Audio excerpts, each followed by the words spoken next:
কেন এই মুহূর্তে উস্কানিটা কেন? এই সরকারের তো এটা এজেন্ডা হওয়ার কথা না, আরও বহু গুরুত্বপূর্ণ বিষয় রয়ে গেছে। ওগুলা বাদ দিয়ে ওগুলা নিয়ে কোনো কুল কিনারা নাই, হঠাৎ করে এইটা সামনে নিয়ে আসা কেন? এর মূল কারণ, স্বাধীন বাংলাদেশে 54 বৎসরে মানুষ যা আশা করেছিল পেয়েছে তার উল্টাটা। এই সমাজকে বিভিন্নভাবে কুড়ে কুড়ে ধ্বংস করা হয়েছে। এখন এদেশের দিনদার ইমানদার যে শক্তিটা জেগে উঠেছে, তাকে নিয়ে মানুষ নতুনভাবে স্বপ্ন দেখা শুরু করেছে। এই জায়গায় ইসলামের শক্তির মুখোমুখি আরেকটা শক্তিকে দাঁড় করিয়ে দেওয়া হচ্ছে, জনগণের দৃষ্টিকে ভিন্ন দিকে প্রবাহিত করার জন্য, নিয়ে যাওয়ার জন্য। অতীতের সকল চক্রান্ত এদেশের মুসলমানরা ঐক্যবদ্ধভাবে প্রতিহত করেছেন। ইনশাআল্লাহ এই চক্রান্ত টিকবে না, এটাও ভেসে যাবে ইনশাআল্লাহ। এরা শুধু আল্লাহ তাআলার কোরআন বিরোধী প্রস্তাবনা নিয়ে আসে নাই, এরা নিজেরা স্ববিরোধীও বটে।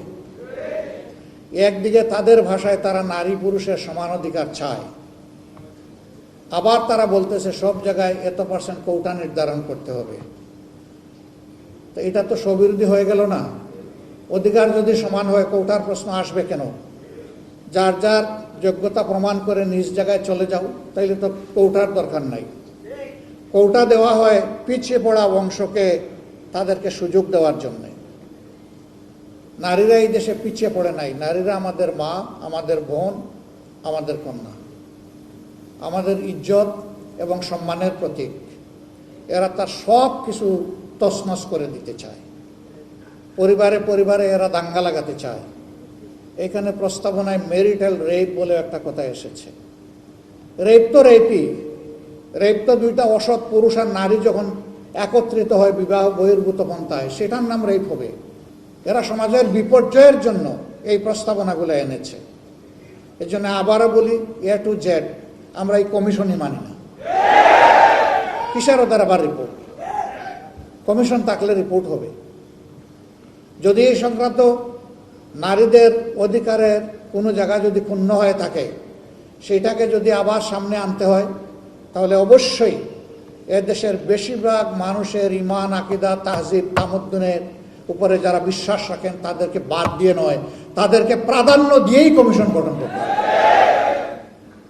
এই কমিশনে দুঃখজনকভাবে সেই রকম একজন নারীকেও রাখা হয়নি। এখানেই তো এটা পক্ষপাত দুষ্ট।